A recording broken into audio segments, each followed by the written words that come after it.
Hello दोस्तों, नमस्कार। Online classes में आप सभी का स्वागत है। और आज हमारा जो टॉपिक है वो है नोबेल पुरस्कार यानी नोबेल प्राइज। इसके बारे में आप पहले से कुछ जानते होंगे। ये संसार का सबसे बड़ा पुरस्कार माना जाता है, यानी आज दिन तक संसार में इससे बड़ा कोई पुरस्कार नहीं है। और ये जो है 6 क्षेत्रों में दिया जाता है।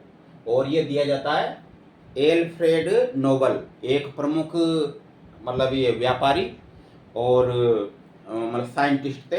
इन्होंने लगभग 355 जो पेटेंट थे यानी आविष्कार मतलब उनका पेटेंट करवाया। तो पूरा नाम था इनका अल्फ्रेड नोबेल। और ये रहने वाले थे स्वीडन के, स्वीडन। हालांकि इनकी जो यात्रा है कई देशों से रही, यानी मतलब कई देशों में गए, वहाँ पर इन्होंने अलग अलग प्रकार के जो है व्यापार किए, लेकिन ज़्यादा सक्सेस नहीं हुए। और सबसे जो प्रमुख सक्सेस हुए जिस काम में, वो था डायनामाइट का आविष्कार। डायनामाइट का आविष्कार, डायनामाइट का आविष्कार, यानी इस आविष्कार से संसार में एक क्रांति आ गई थी। ये सबसे खतरनाक विस्फोटक माना जाता है। कौन? डायनामाइट। इससे पहले क्या था? इससे पहले था नाइट्रोग्लिसरीन। नाइट्रोग्लिसरीन ये विस्फोटक पदार्थ था। ये सबसे पहले ये द्रव अवस्था में पाया जाता है। कौन सी अवस्था में? द्रव अवस्था में। इसको लाने ले जाने में क्या होती थी? कठिनाई होती थी। और ये प्रमुख जो है व्यापारी यानी उद्यमी तो थे सही, और इसके साथ साथ क्या थे? ये वैज्ञानिक भी थे। तो इन्होंने जो नाइट्रोग्लिसरीन है, तो इस नाइट्रोग्लिसरीन से ही काय का आविष्कार किया था? डायनामाइट का आविष्कार किया था, जो है इससे भी ज्यादा खतरनाक विस्फोटक था। और इसको कहा जाता है बारूद भी कहा जाता है इसको, बारूद। इसी कारण तो क्या है, क्रांति आई। कैसे? जैसे नहरें बनाई गई, बड़े बड़े वाहन बनाए गए। जो दुर्गम मार्ग थे जैसे पहाड़ पर्वत, जिनको हटाना तोड़ना मुश्किल था, तो इसके कारण उनको तोड़ा गया, है ना। और कई प्रकार के जो हथियार है उस समय ये बनाए गए। तो ये एल्फ्रेड जो नोबल है, यानी कि साइंटिस्ट थे, व्यापारी थे। और इनका प्रमुख आविष्कार क्या था? डायनामाइट का आविष्कार। तो ये इन्होंने जो पेटेंट कराया, लगभग कितने? 355 पेटेंट। तो इनके पास क्या है? बहुत अधिक पैसा हो गया। अब उस पैसे को कहाँ पर रखें? तो और एक और इसमें क्या हुआ इनके जीवन चक्र में, कि जो एक्सपेरिमेंट कर रहे थे नाइट्रोग्लिसरीन से डायनामाइट बनाने का एक्सपेरिमेंट कर रहे थे, उसी दौरान इनके छोटे भाई की क्या हो गई थी? अचानक विस्फोट हो गया प्रयोगशाला में। और विस्फोट में क्या हो गया था? इनके छोटे भाई की मृत्यु हो गई थी। तो इनको काफी दुख हुआ। और बाद में इन्होंने फिर जो पैसा हो गया ना उनको, कि ये उन वैज्ञानिकों को या उन व्यक्तियों को दिए जाए जो मानव उपयोगी कार्य करे, यानी मानव कल्याण कार्य करे। तो इन्होंने जो है लगभग जो मानो कि मतलब 1800 का जो सन था उसके अंदर इन्होंने जो मान लो 1885 के सन के अंतर्गत इन्होंने एक वसीयत बनाई। और उस वसीयत में सारा का सारा जो पैसा है यानी सरकार को दे दिया। सरकार ने फिर जो है एक एक जो है ना समिति बनाई, यानी एक संस्था बनाई, जिसका नाम रखा गया नोबल फाउंडेशन।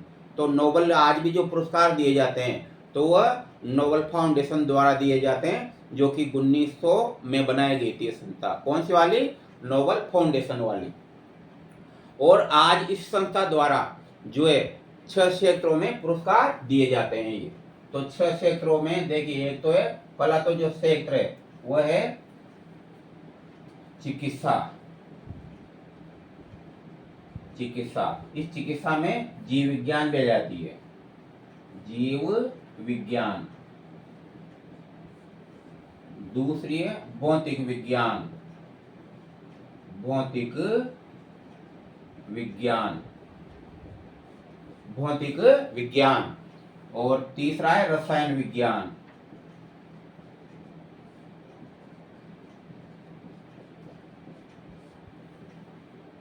चौथा है अर्थशास्त्र, अर्थशास्त्र।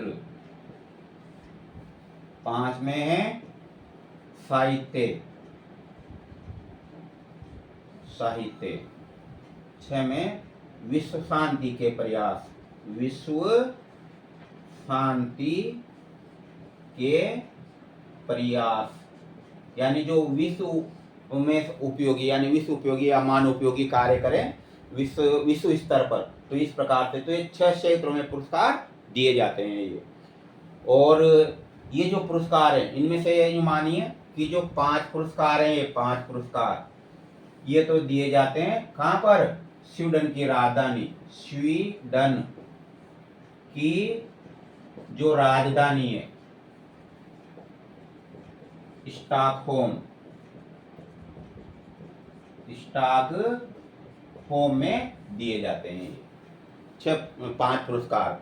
और जो लास्ट नंबर का जो विश्व शांति का प्रयास ये दिया जाता है नॉर्वे, देश का नाम है, नॉर्वे की राजधानी है, राजधानी ओस्लो, ओस्लो। ये नॉर्वे की राजधानी ओस्लो में दिया जाता है। इसी तरह याद रखना 5 पुरस्कार है जो स्वीडन की राजधानी, मेन कहाँ के थे रहने वाले? स्वीडन के थे रहने वाले।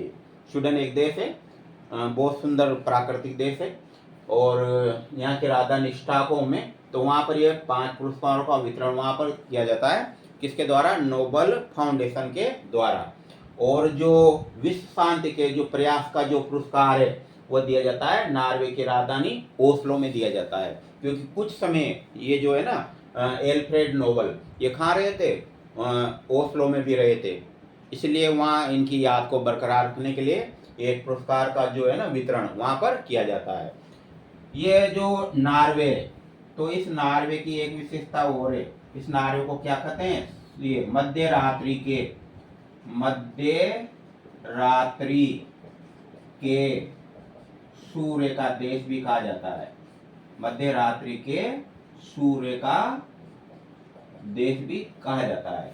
कैसे? अचानक ही 12 बजे, मतलब रात हो ही रहती है, अचानक 12 बजे क्या निकलता है? सूरज निकलता है और 12:05 पर फिर वह अस्त हो जाता है, यानी 5 मिनट तक अचानक ही रात्रि के अंदर क्या निकल आता है? सूरज निकल आता है। तो वहाँ पर इस टाइप की स्थितियाँ बनी हुई है पृथ्वी की घूर्णन की, तो इसके कारण जो है ना सूर्य निकल आता है, इसलिए इसको क्या कहते हैं? जीके का प्रश्न है, पहले कई बार आ चुका है कि मध्य रात्रि के सूर्य का देश किसे कहा जाता है? तो नॉर्वे को कहा जाता है। तो इस प्रकार से सामान्य जानकारी थी। अब आगे बढ़ते अपन, इसमें कितना पुरस्कार मिलता है ये तो आपको बता दिया, 6 क्षेत्रों में दिया जाता है।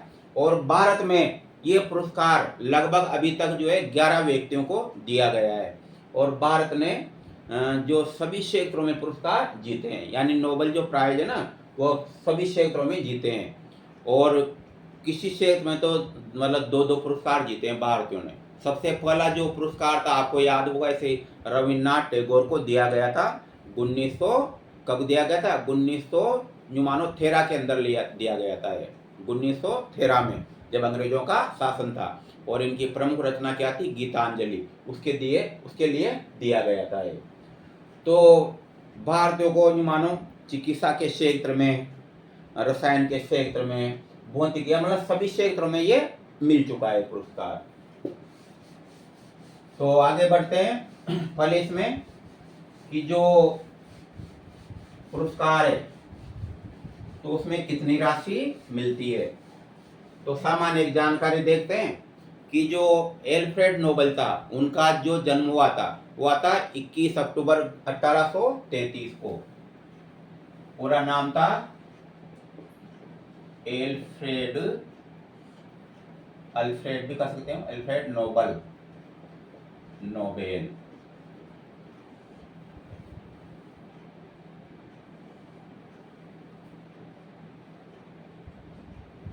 जन्म, हालांकि ये जन्म और मृत्यु कोई इसमें मतलब इस टाइप के क्वेश्चन नहीं आते, लेकिन थोड़ा सा जब अपन अध्ययन करते हैं ना तो हमारे को आइडिया होता है कि भाई जैसे इनकी मृत्यु कब हुई थी, कौन से कौन से वर्षों का एक घटनाक्रम है इस प्रकार से। तो जन्म कब हुआ था? 21 अक्टूबर 1833 को।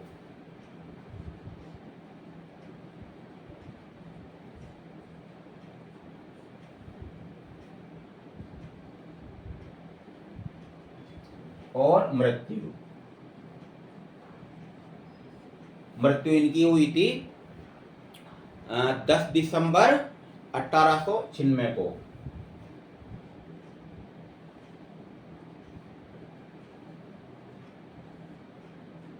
1896। और इन्होंने मुख्य रूप से जो रिसर्च के कार्य किए थे वो किए थे जो है ना 1800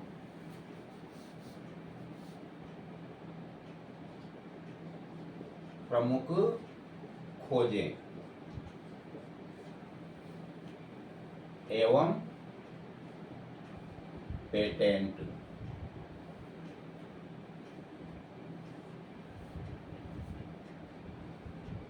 1885 में इनकी जो प्रमुख जो खोजें थी या आविष्कार थे, यूं मान लो आविष्कार पे ले लेते। खोज जैसे रिसर्च जो करते हैं ना, मतलब हालांकि रिसर्च में यूं होता है, देखो खोज और जो आविष्कार उसमें अंतर होता है। खोज तो है जो चीज पहले से नहीं होती उसको एक तरह से मतलब नए मतलब इससे जो पहले नहीं थी उसको खोजा जाता है एक तरह से। और आविष्कार का मतलब उसका एक चयन किया जाता है, यानी पहले से उपस्थित हो सकती है वो, लेकिन उसको बनाया जाता है इस प्रकार से। तो इनके प्रमुख जो थे क्या था, आविष्कार थे। तो प्रमुख आविष्कार एवं पेटेंट 1885 में थे इनके प्रमुख पेटेंट। और इन्होंने जो मतलब डायनामाइट का जो आविष्कार किया था वो किया था 1867 में। इससे पहले क्या था, नाइट्रोग्लिसरीन था। और नाइट्रोग्लिसरीन जो है उसका आविष्कार किसने किया था? एस्केनियो सोबेरो ने।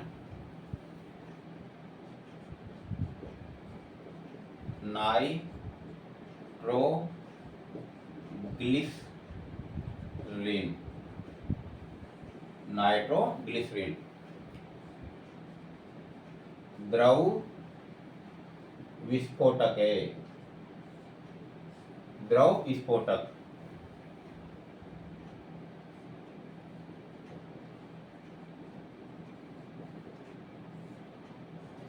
द्रव विस्फोटक है। पहले जो है ना इसके डायनामाइट से पहले इसी को माना जाता था और इसी का प्रयोग होता था। इसको किसने बनाया था? एस्केनियो सोबरेरो ने। एस्केनियो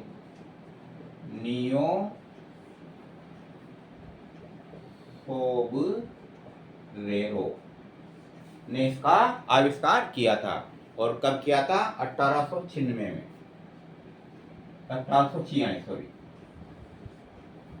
1846 में इसका आविष्कार किया था। अब अच्छा देखो, प्रमुख आविष्कार एवं पेटेंट यानी इसी दौरान किए, इस सन के लगभग इन्होंने।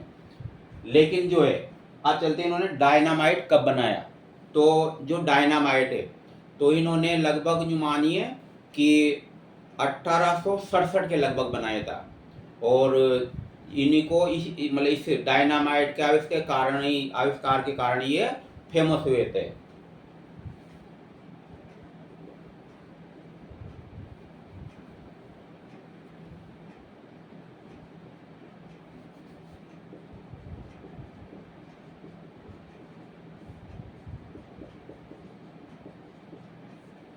एल्फ्रेड नोबल ने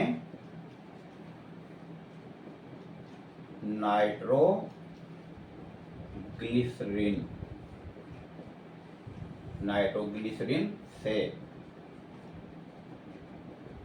संसार का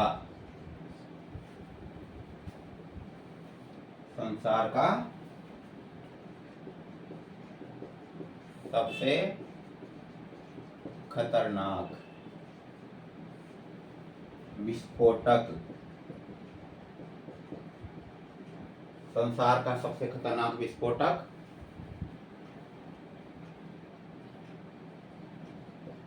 डायनामाइट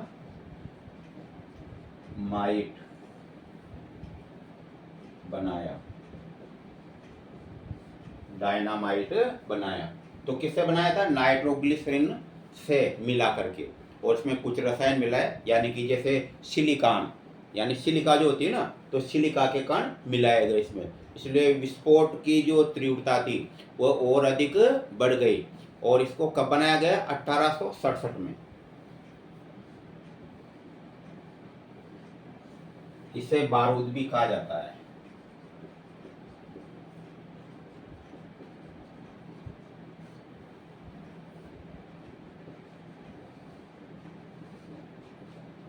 कहते हैं।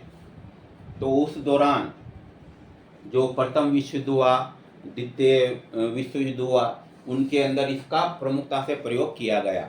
और अगर देखा जाए तो इसका प्रगति में भी कार्य हुआ। प्रगति का मतलब जैसे रेल मार्ग बनाने के लिए, सड़क मार्ग बनाने के लिए, बड़े बड़े जो पहाड़ पर्वत थे ना, चट्टानें, उनको तोड़ा गया, तो मार्ग सुगम बनाया गया इसके द्वारा। तो मानव उपयोगी कार्य में भी इसका प्रयोग किया गया, लेकिन सबसे ज़्यादा किसमें? युद्धों के अंदर इसका प्रयोग किया गया।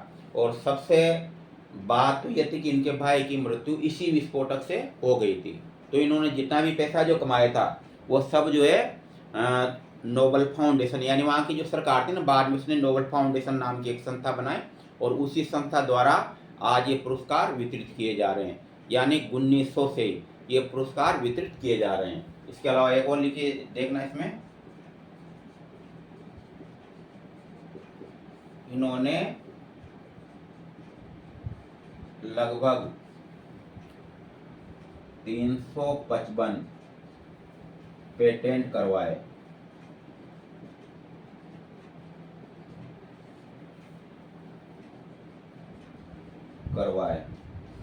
मतलब देखे जाए तो इतने पेटेंट आज किसी भी वैज्ञानिक के नहीं होंगे, यानी इतने सारे इन्होंने कुछ चीज़ों की खोज की या बनाए, मतलब ये तो पेटेंट करवाए इन्होंने, जो उस समय मतलब इनके पास क्या है, काफ़ी पैसा हो गया। इनको लगा कि अगर मान लो मेरी मृत्यु होगी तो इस पैसों को जो है कहाँ पर रखा जाए, इस पैसे को कैसे मतलब मानव उपयोगी कार्यों में लगाया जाए। तो इन्होंने इस पैसे को जो इन खोजों से जितना भी पैसा हुआ, वहाँ की जो स्वीडन की सरकार थी उसको अपनी वसीयत के अनुसार दान कर दिया। और वहाँ की जो सरकार थी उन्होंने इसको नोबेल फाउंडेशन नाम की एक संस्था बनाकर उसमें कर दिया, और इनकी इच्छा के अनुसार ही ये जो पुरस्कार है ना, इनका वितरण किया जाता है। इन्होंने पहले बोल देता वसीयत में कि भाई ये मानव उपयोगी जो भी कार्य करे तो उनको ये पुरस्कार दिया जाए, यानी ये राशि दे दी जाए। बाद में वहाँ की सरकार ने तो फिर बाद में वितरित किए थे कि 6 क्षेत्रों में, इन्होंने तो कहा ये राशि को वितरित कर दिया जाए, लेकिन वहाँ की सरकार ने उसको बैंकों में रख करके, और मूल जो जो राशि थी उसका क्या है, ब्याज जो प्राप्त होता है ना, उससे ये पुरस्कार वितरित किए जाते हैं। मतलब राशि तो जहाँ की जहाँ है सही, लेकिन उसका जो एक वर्ष में जो ब्याज आता है, तो जो मानिए 30 करोड़ 6 क्षेत्रों में दिया जाता है, तो पहले 5 करोड़ लगभग दिया जाता था, तो 30 करोड़ रुपए तो ब्याज के आते थे, उसी राशि से पुरस्कार वितरित कर देते थे। तो इतना पैसा है वो, और आज इसका जो दायरा 8 करोड़ के लगभग पहुंच गया। अब इस 8 करोड़ में होता क्या है, कभी कभी एक खोज के लिए 3 वैज्ञानिक हो जाते हैं, तो 3 वैज्ञानिकों को फिर 8-8 करोड़ थोड़े देंगे, राशि तो वही रहेगी मूल जो है, लेकिन क्या है, प्रमाण पत्र और जो नोबेल जो प्राइज होता है ना, जो एक मतलब स्वर्ण जड़ित जो है, एक मतलब जो मानो एक वो होती है सिल टाइप होती है, तो वो दिया जाता है, उसको प्रमाण पत्र होता है, और नोबेल स्वर्ण से जड़ा हुआ है ना एक प्राइज होता है, वो दिया जाता है, वो राशि दी जाती है। तो 3 चीज़ें दी जाती है। तो राशि में तो उसमें वितरित किया जाएगा, चाहे 3 व्यक्ति हो या 4 हो, वैसे अधिकतम 3 व्यक्ति रखे जाते हैं, कभी कभी 4 होते हैं ना, किसी खोज के लिए 4 वैज्ञानिक हो जाते हैं, तो वो पुरस्कार राशि तो उसमें से वितरित की जाएगी 8 करोड़ में से, लेकिन उनको फिर अलग अलग दे दिए जाएंगे। तो इस प्रकार से आज भी संसार का सबसे बड़ा पुरस्कार बना हुआ है, कौन सा वाला, नोबेल पुरस्कार। इससे बड़ा आज जनता का संसार में, और मेन अपने आप में नोबेल प्राइज मिलना चारों तरफ संसार में प्रसिद्ध हो जाती है। तो किसी एक चीज के नहीं देते हो, उसके लिए पुरस्कार दिया जाता है जो विश्व स्तर पर चर्चा का विषय बने, यानी विश्व में इसको जाना जाए कि इसने ये रिसर्च किया है। जब भी जाकर के नोबेल जो कमेटी होती है ना, तो वो क्या करती है, ये पुरस्कारों का वितरण करती है, पहले चयन करती फिर वितरण करती है। आगे बढ़ते हैं।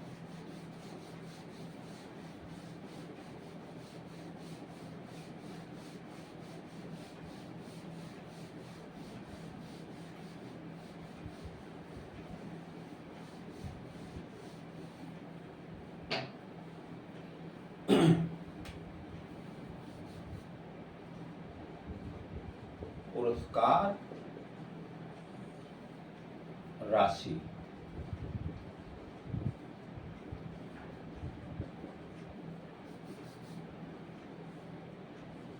पुरस्कार जो राशि होती है तो यूं मानिए 6,45,00,000,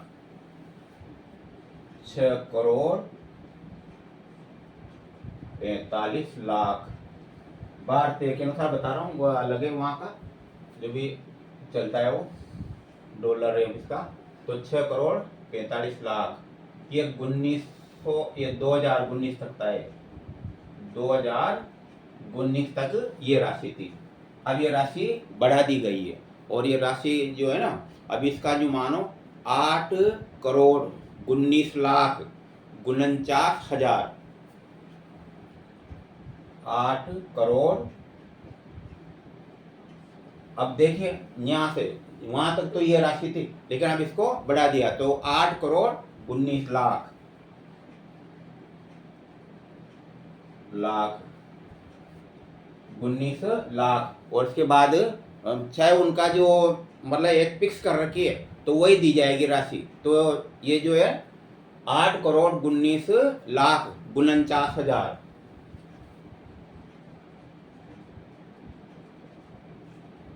₹519। ये भारतीय मुद्रा के अनुसार बता रहा हूँ ये 2022 तक, यानी 22 में इस राशि को बढ़ाया गया।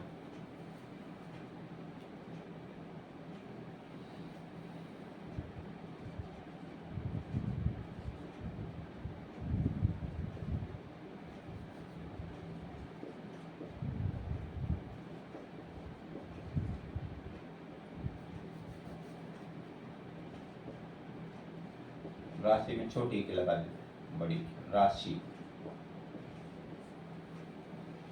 तो 2022 में राशि को बढ़ाया गया,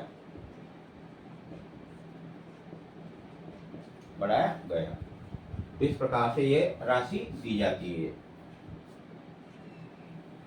वर्तमान समय में 8,19,49,519 रुपये दिए जाते हैं। चाहे वैज्ञानिक 3 होंगे तो राशि तो ये रहेगी, इसमें से वितरित किया जाएगा, लेकिन उनको प्रमाण पत्र और जो प्रतीक चिन्ह के रूप में दिया जाता है, नोबल्स की जो स्वर्ण जड़ित जो एक चिन्ह होता है, प्रतीक चिन्ह, वह दिया जाता है और एक प्रमाण पत्र दिया जाता है। तो इस प्रकार से अब ये पुरस्कार के क्षेत्र, पुरस्कार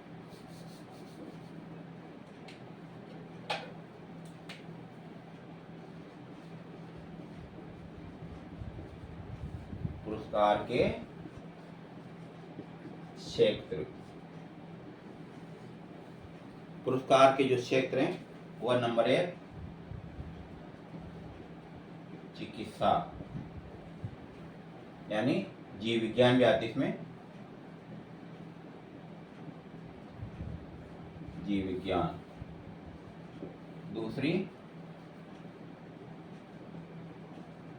भौतिक विज्ञान, तीसरा रसायन विज्ञान,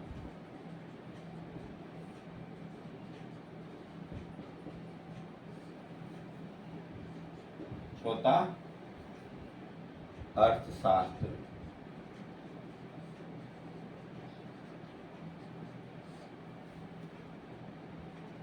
साहित्य,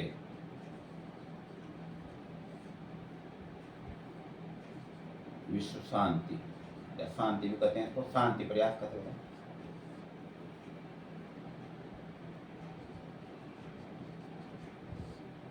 विश्व शांति प्रयास या मानव उपयोगी कार्य इसमें आते हैं ये।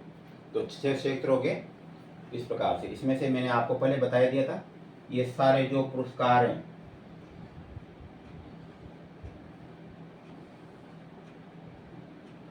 ये दे जाते हैं स्वीडन की राजधानी, स्वीडन की राजधानी स्टॉकहोम में, स्वीडन की राजधानी स्टॉकहोम में दिए जाते हैं। और ये वाला दिया जाता है नॉर्वे की राजधानी ओस्लो में दिए जाते हैं। इसे मध्य रात्रि के सूर्य का देश भी कहते हैं। मध्य रात्रि के सूर्य का देश भी कहा जाता है इसको। तो इस प्रकार से ये क्षेत्र है। अब आगे बढ़ते हैं, भारत में इसमें चलते हैं। और इसमें एक और है कि सर्वप्रथम जो है ये पुरस्कार कब दिया गया था। ये पुरस्कार दिया यानी प्रारंभ जो है नोबेल फाउंडेशन से प्रारंभ हुआ इसका। इसको मिटा देते हैं।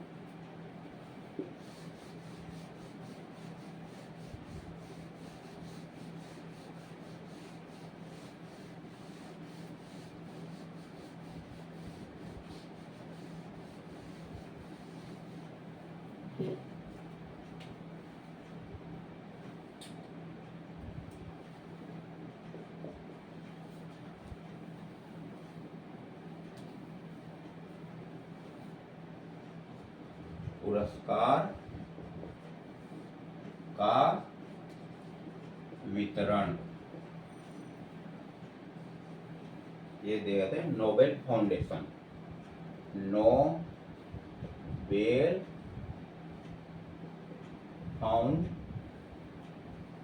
फाउंडेशन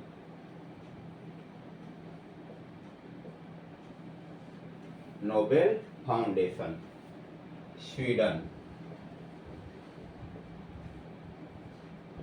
स्वीडन द्वारा दिए जाते हैं। कब किया गया था इसका निर्माण? 1900 में इसका निर्माण किया गया इस संस्था का।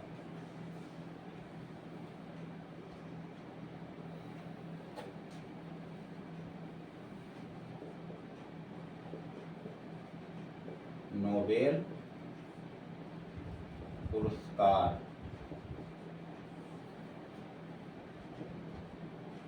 प्रारंभ यानी नोबेल पुरस्कार है ना, उनका जो है प्रारंभ कब से हुआ। तो यूं मानो प्रथम जो दिया गया था ना 1901 में दिया गया था नोबेल, पहला जो नोबेल पुरस्कार है यानी 1901 से ये पुरस्कार प्रारंभ हुए थे।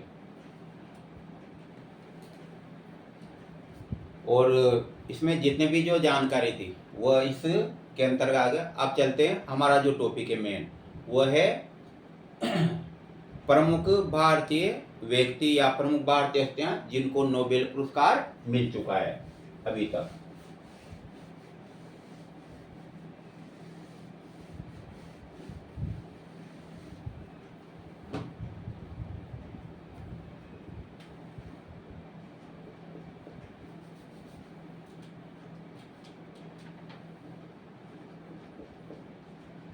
नोबेल पुरस्कार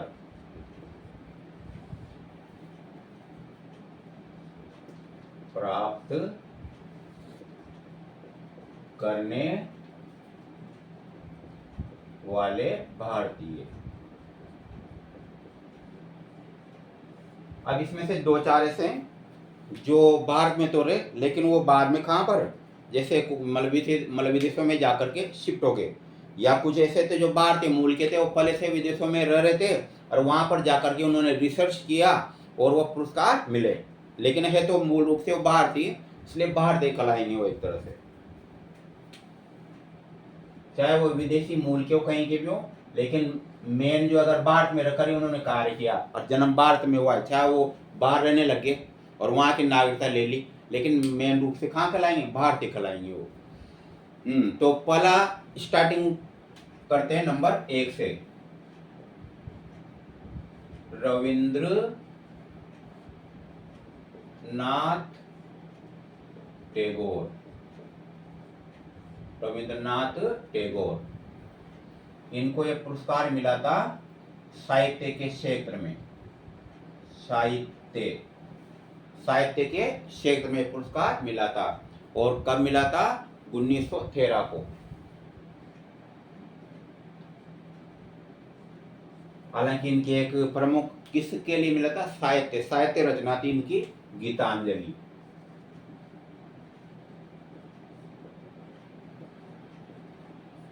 गीतांजलि उस रचना के लिए पुरस्कार। इसका कहीं जो है ना भाषाओं में अनुवाद हुआ था। विश्व की जितनी भी भाषाएं थी उसमें सब में अनुवाद हुआ था।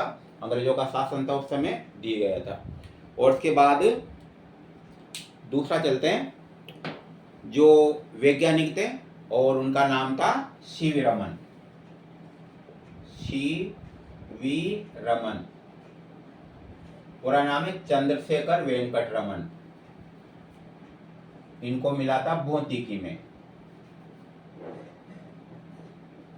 भौतिकी 1930 में। काय के लिए? रमन प्रभाव की खोज की थी इन्होंने। आपने छोटी क्लासों में अध्ययन किया हो पहले, रमन प्रभाव। यानी जब सूर्य का प्रकाश पानी पर गिरता है तो आप देखो पानी कौन से रंग का होता है? नीले रंग का होता है, लेकिन वो नेचुरल नहीं होता, सूर्य के प्रकाश के कारण होता है। इसे रमन प्रभाव कहा गया था। मतलब इसके बाद तीसरा जो चलते हैं, H.G. खुराना। H.G. खुराना, पूरा नाम है हरगोविंद खुराना। और इनको दिया गया था ये हरगोविंद खुराना को चिकित्सा क्षेत्र। हालांकि जीव विज्ञान था वो, चिकित्सा क्षेत्र, इसको जीव विज्ञान भी है, क्योंकि चिकित्सा विज्ञान किस में आती है? जीव विज्ञान में आती है। और काय के लिए मिला था? इनको मिला था ये कृत्रिम gene, genetic code, genetic code, genetic code की खोज के लिए, जेनेटिक कोड की खोज के लिए। जेनेटिक कोड जो है ना, ये किससे बने होते हैं? आरएनए से बने होते हैं। और दूसरा इसमें आ रहा है कृत्रिम जीन की। तो जो कृत्रिम जीन है और जेनेटिक कोड है परस्पर संबंधित है, तो उसके संबंध में इन्होंने खोज की थी। ये सीधी सी बात है, कुछ में तो लिखा होता है, कई बुक से कृत्रिम जीन की खोज की थी और कई में लिखा होता है जेनेटिक कोड। तो सही बात तो ये क्या है? जेनेटिक कोड की खोज है, क्योंकि इन्होंने, मैंने पहले बताया था, सिंगल कार्य नहीं किया था। ये किया था नीरेनबर्ग और जॉन मथाई, वैज्ञानिक थे दो अलग। नीरेनबर्ग और मेन वैज्ञानिक तो कौन सा था? नीरेनबर्ग था। और इसके अलावा ये दोनों असिस्टेंट थे, H.G. खुराना और ये जॉन मथाई। तो ये दोनों सहायक है। तो मेन को तो देखा जाए तो नीरेनबर्ग, लेकिन उनके इतना सारा नाम जुड़ गया ना, और अपने तो बाहर थे, वैज्ञानिक था, तो आप इसलिए इनकी खोज मानते हैं, जबकि एक सहायक वैज्ञानिक थे देखा जाए तो ये। तो इसके बाद चलते हैं नंबर 4 में। इसके बाद जो छोटे मतलब जो साइंटिस्ट नहीं है, लेकिन वो जो है प्रमुख हस्ती है विश्व की, जिसका नाम है mother Teresa. Teresa, mother Teresa. इसमें एक वो रह गया, जैसे है ना, खोज कब हुई थी? तो 1968 में, इनका याद रखना, 1968 में।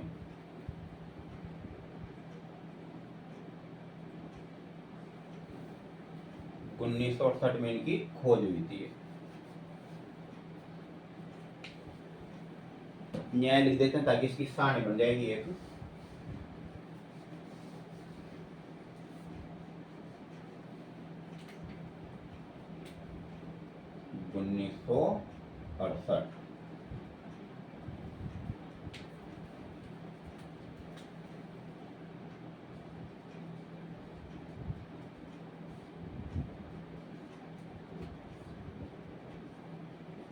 जेनेटिक कोड की खोज, मदर टेरेसा।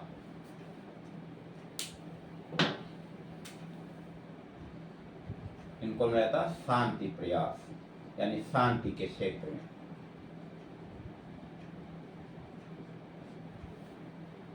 शांति के क्षेत्र में। तो ये जो इनका मूल जो कार्य क्षेत्र वो कहाँ था, वो कलकत्ता था। कलकत्ता में इन्होंने निर्मल हृदय नाम की एक संस्था बनाई थी। कौन सी? ये भी आर में वर्ब, हर चीज नोट नहीं करवाई जाती, तो कई बार वर्बली अपन बोलते हैं ना, तो उसमें से कोई चीजें निकल आती है।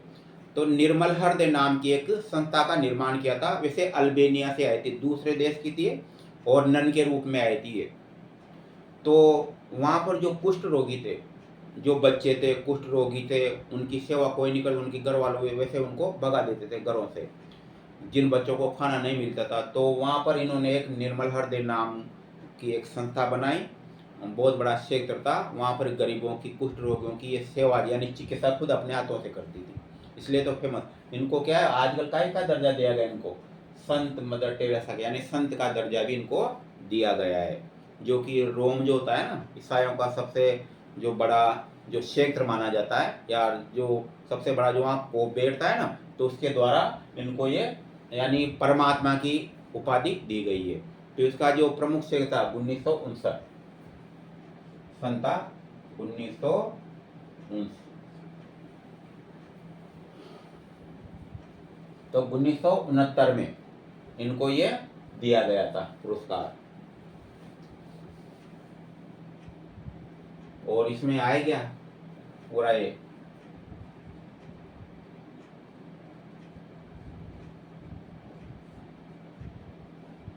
सेवा के लिए। तो इसमें गरीबों में आ गए, अनाथ बच्चे भी आ गए और कुष्ठ रोगी भी आ गए, उनकी सेवा चिकित्सा करती थी खुद, इसलिए इनको ये पुरस्कार मिला। किसको? मदर टेरेसा को। नंबर 5 में एस चंद्रशेखर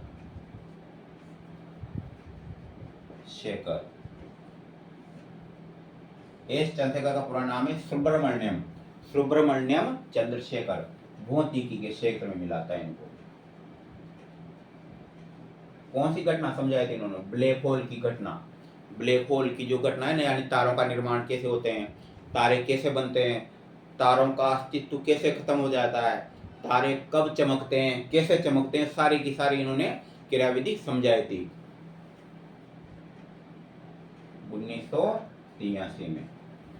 तो उसको ब्लैक होल की घटना भी कहा गया था।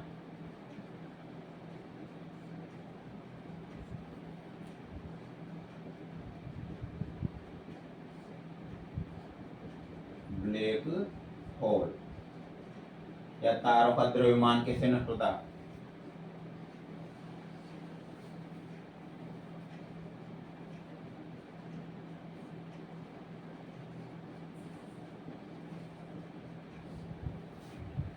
तो तारों का निर्माण, और तारों में जो है ना अंदर का द्रव्यमान शक्ति हो जाता है, तो अंदर जो खोखलापन होता है या तारे कैसे नष्ट, उन क्रिया का सारों का इनका निर्माण किया था इन्होंने। और इसके बाद नंबर 6 में अमर्त्य सेन।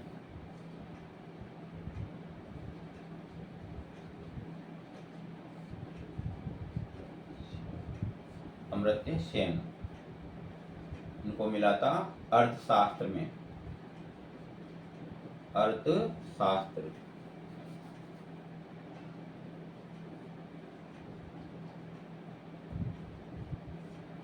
अर्थशास्त्र में मिला था। वैसे ये कहाँ के थे? भारतीय मूल के थे, लेकिन बाहर रहते थे। कहाँ पर? जैसे इंग्लैंड का इनका मतलब प्रमुख कार्य क्षेत्र था, और इन्होंने विश्व स्तर पर अर्थशास्त्र की जो कार्य प्रणाली थी, यानी अर्थशास्त्र से किस प्रकार का लाभ होता है, इन्होंने जो गरीबी जो है ना उन्मूलन, उसकी क्रिया को समझाया था। तो आदि मानव उपयोगी कार्य के लिए इनको ये पुरस्कार दिया गया था। और ये कब दिया गया था? 1998 में।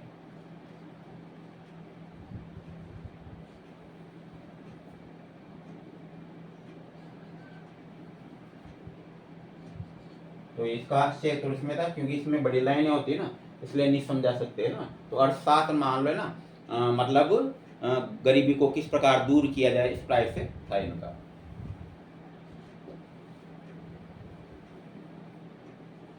शॉर्ट में लिख देते हैं गरीबी। उन्मूलन, मतलब अर्थशास्त्र का योगदान बताया इसमें। इसके बाद चलते हैं वीएस नायपाल। वीएस नायपाल, इनको तो मिला था साहित्य क्षेत्र में, साहित्य क्षेत्र में। ये भी कहाँ के थे?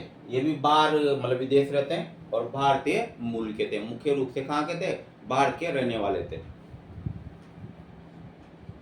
2001 में इनको यह पुरस्कार मिला और इनकी जो रचनाएं थी विश्व में काफी फेमस हुई थी।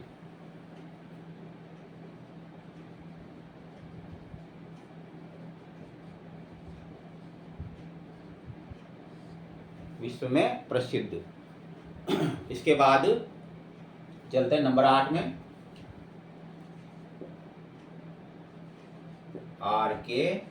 पचौरी।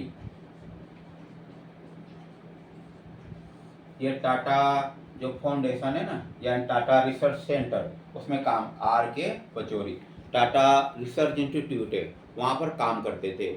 और इन्होंने अन्य, ये खुद इसमें नहीं थे इंडिविजुअल, मतलब और भी वैज्ञानिक इनके साथ थे, उनके साथ मतलब सीधे थे। संयुक्त राष्ट्र संघ है ना, वहाँ की एक जलवायु एक समिति थी, उसके वैज्ञानिकों में शामिल थे। तो इन्होंने मतलब प्रमुख रूप से ये बताया कि जलवायु परिवर्तन से विश्व में क्या क्या हानि होगी। तो इस प्रकार से इनको किससे मिला था? शांति का दर्जा दिया गया था, शांति प्रयास। और ये जो पुरस्कार है 2007 में दिया गया था इनको, जलवायु परिवर्तन, जलवायु परिवर्तन, जलवायु परिवर्तन के लिए दिया गया था ये।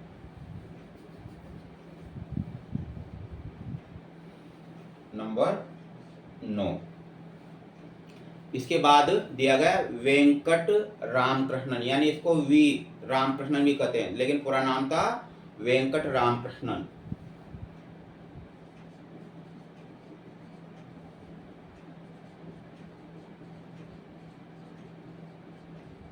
वेंकट रामकृष्णन, ये रसायन का पहला पुरस्कार था, न्यू मानो इसका भारतीय का। भारतीयों को देखो भौतिक में मिल चुके, अर्थशास्त्र में समय मिल गए 2-2 बार, लेकिन यह प्रथम रसायन वैज्ञानिक था जिनको यह पुरस्कार मिला।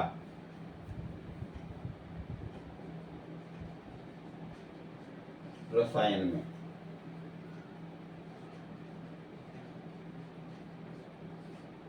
2009 में मिला है। इन्होंने क्या किया था? राइबोसोम की संरचना, राइबोसोम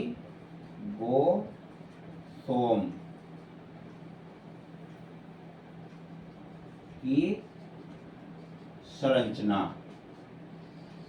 व क्रियाविधि,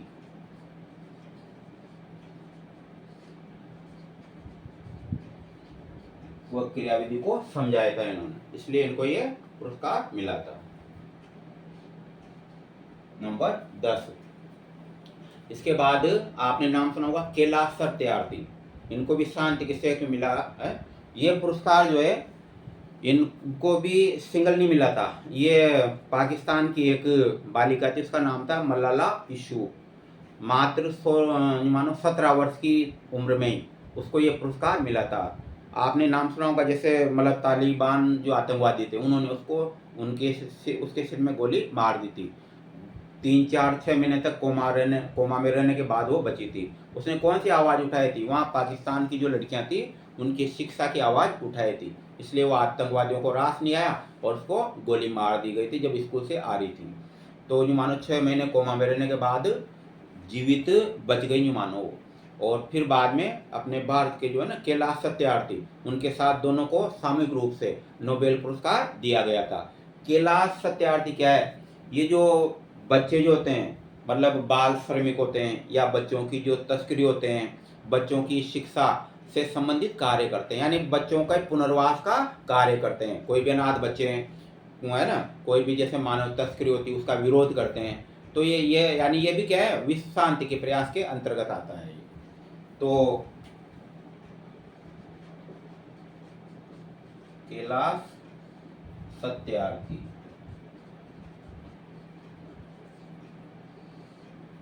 कैलाश सत्यार्थी।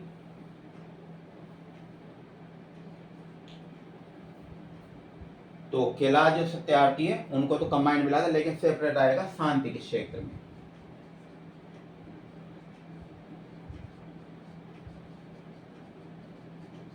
शांति के क्षेत्र में ये पुरस्कार मिला था इनको। और दो कब मिला था, ये मिला था इनको 1914, 2014 के लगभग ही मान लो, काफी अखबारों में आई थी ये चीजें, 14 में।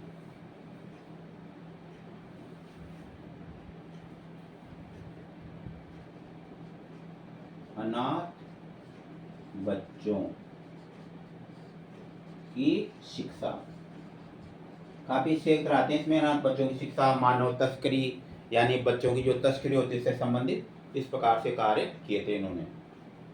अब लास्ट वाला जो पुरस्कार है वह है नंबर 11 में, अभिजीत बनर्जी, जिनको 1919 को 2019 में मिला था अर्थशास्त्र के क्षेत्र में।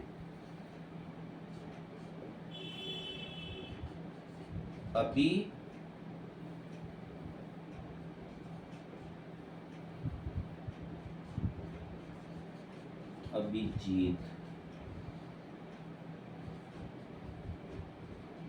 बनर्जी,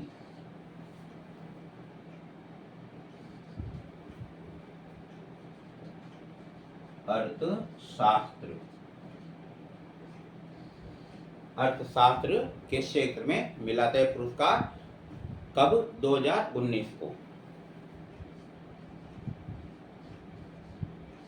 19 में।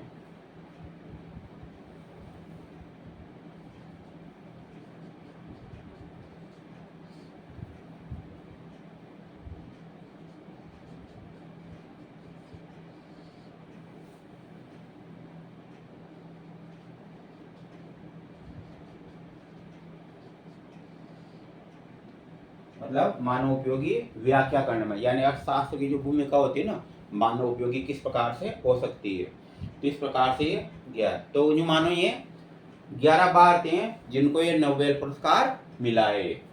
लेकिन कई बार जो लिस्ट होती है ना उसमें यूँ बताते हैं 12 भारतीयों को मिला है। उसका एक रीजन है, क्योंकि ठीक है उनका जन्म तो यहाँ भारत में हुआ था, लेकिन वो जो है ना बाद में फिर बाहरी व्यक्ति थे, मानो देखा जाए तो। मतलब कहने का मतलब वो थे रोनाल्ड रास, सन रोनाल्ड रास, जिनका जन्म जो है भारत में, तो उस समय अंग्रेजों का शासन था, उनके माता पिता यहाँ पर रहते थे और ये मेन डॉक्टर थे। और इन्होंने जो है प्लाज्मोडियम की खोज की थी। प्लाज्मोडियम किसका, क्या है प्लाज्मोडियम, मलेरिया का रोग जनक होता है प्लाज्मोडियम। तो प्लाज्मोडियम का संपूर्ण जीवन चक्र समझाया था इन्होंने। लेकिन ये पुरस्कार इनको बहुत पहले मिला था, 1902 में मिला था। तो इसलिए अगर देखा जाए ना तो वो जो जो कहने का मतलब 12वां जो भारतीय है वो रोनाल्ड रास है, लेकिन ये मूल रूप से भारतीय है ये, क्योंकि ये तो मान लो अंग्रेजों से थे ना, लेकिन वो जो लिस्ट बनते हैं ना कई बार भारतीय, तो उसमें रोनाल्ड रास का नाम भी कई बार शामिल किया जाता है। हालांकि ये इसमें नहीं माना जाएगा।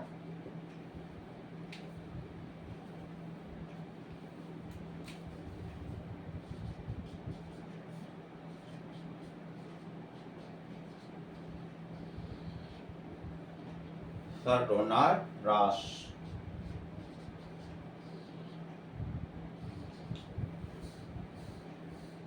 चिकित्सा में माना जाएगा।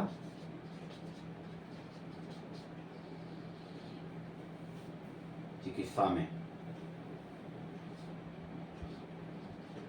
1902 में प्लाज्मोडियम, मलेरिया का रोग जनक होता है प्लाज्मोडियम का जीवन चक्र, प्लाज्मोडियम का जीवन चक्र समझाने के लिए इनको पुरस्कार मिला था। थोड़ी राइटिंग का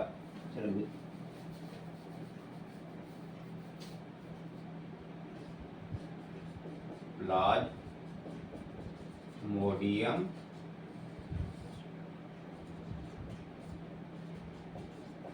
जीवन चक्र। तो इस प्रकार से नोबेल पुरस्कार विजेता थे और कई जो कंपटीशन एग्जाम होते हैं उनमें से इनमें से क्वेश्चन आते हैं। बाकी कल अध्ययन करेंगे।